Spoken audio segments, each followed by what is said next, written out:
Tu arrives aux urgences à 3 heures du matin, le médecin de garde lit ton dossier, prend ta tension, t'écoute 2 minutes, il pose un diagnostic, tu rentres chez toi.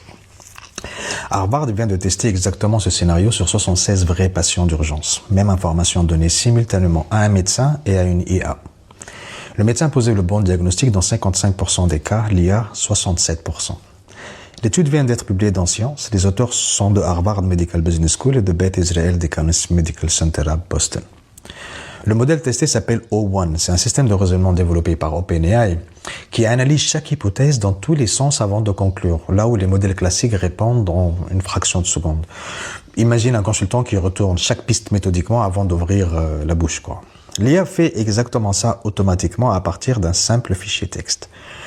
Maintenant, sur les décisions de traitement, ça veut dire prescrire des antibiotiques, gérer un patient en fin de vie, O1 dépasse les médecins humains et dépasse aussi un médecin armé d'une recherche Google, l'outil que chaque praticien consulte dans ses incertitudes. O1 le surclasse.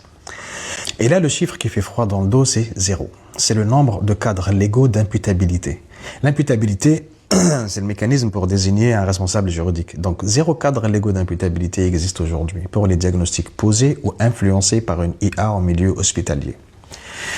Adam Rodman, médecin au Beth Israel et co-auteur de l'étude, est direct. Aucun mécanisme formel de responsabilité n'existe actuellement. Si l'IA se trompe et que tu en souffres, aucune loi ne définit clairement qui répond. Pas l'hôpital, pas OpenAI, personne.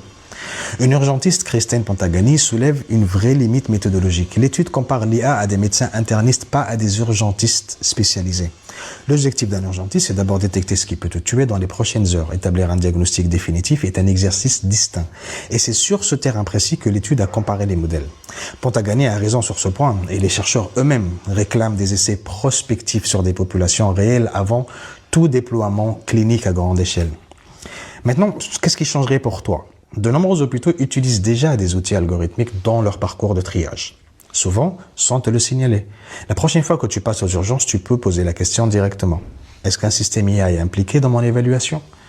L'AI Act européen de 2024 classe les systèmes IA médicaux comme systèmes à haut risque. À partir d'août 2026, les hôpitaux européens devront obligatoirement informer les patients si une IA est impliquée dans leur parcours de soins. D'ici là, demander reste le seul levier.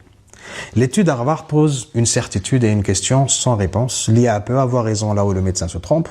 Quand elle a tort à ta place, qui est responsable ? Personne n'a encore tranché.